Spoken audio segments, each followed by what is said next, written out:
અમરેલીના લીલિયામાં બંધનું એલાન આપવામાં આવ્યું છે। અમરેલીના લીલિયા શહેરની અંદર આજે બંધનું એલાન આપવામાં આવ્યું છે।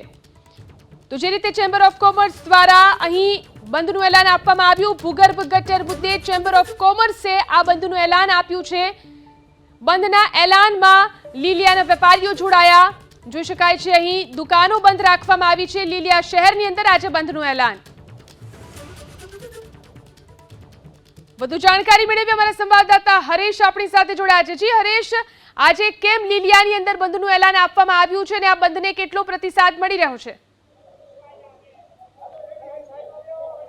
ચોક્કસથી જીનલ, જે પ્રકારે લીલિયા શહેર ગ્રામ પંચાયત શાસન ચાલી રહ્યું છે ત્યારે જે લીલિયાની જે મુખ્ય બજાર છે નાવલી બજાર, ત્યાં મોટી સંખ્યામાં વેપારીઓ પોતાનો રોજગાર અને વ્યવસાય કરે છે, પરંતુ જે મેઇન બજારો છે તેમાં ગટરના પાણી વહે છે, તેને લઈ અને ક્યાંક ને ક્યાંક વેપારીઓમાં રોષ છે। 10 વર્ષ પહેલા ગટરની ભૂગર્ભ ગટર નાખવામાં આવી હતી, પરંતુ 4-5 વર્ષથી જે ગટરના પાણી ઉભરાય છે તેને લઈ અને ક્યાંક ને ક્યાંક વેપારીઓમાં રોષ છે।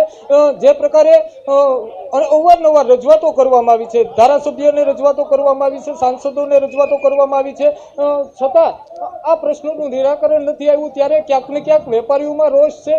પોતે ઢોલ સાથે અત્યારે મામલતદાર કચેરીએ જવાના છે ને ત્યાં પણ રજૂઆતો કરવાના છે। એટલે સજ્જડ અમરેલી જિલ્લાનું જે લીલિયા શહેર છે તે સંપૂર્ણ બંધ છે અને લોકોમાં ક્યાંક ને ક્યાંક વિરોધ છે, કેમ કે વેપારીઓને મોટી મુશ્કેલી છે કે સવારથી સાંજ સુધી જે પ્રકારે વેપાર ધંધા ઉપર બેસતા હોય ત્યારે તેમને માસ્ક અને રૂમાલ બાંધવાની ફરજ પડે છે।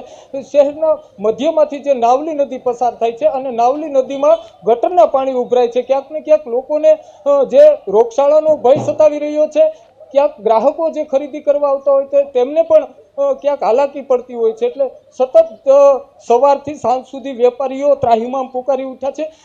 જોકે વેપારીઓનો એવો આરોપ છે કે ધારાસભ્યો બદલ્યા છે, સાંસદો બદલ્યા છે, અધિકારીઓ બદલ્યા છે, મામલતદાર બદલ્યા છે, અનેક રજૂઆતો કરવામાં આવી છે, પરંતુ જે લીલિયાનો જે આ પ્રાણ પ્રશ્ન છે તે બદલ્યો નથી। એટલે એના વિરોધમાં ક્યાંક ને ક્યાંક અત્યારે વેપારીઓ જે છે તે સંપૂર્ણ જે દુકાનો છે, રોજગારો છે તે બંધ કરી દીધા છે અને સજ્જડ આ બંધના એલાનમાં જોડાણા છે।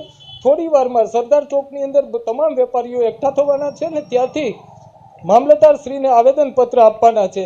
એટલે જે પ્રકારે વિકાસની વાત જે પ્રમાણે થાય છે, પરંતુ ક્યાંક લીલિયામાં ગટરના પ્રશ્ને વેપારી અને સ્થાનિકો ત્રાહિમામ પોકારી ઉઠ્યા છે।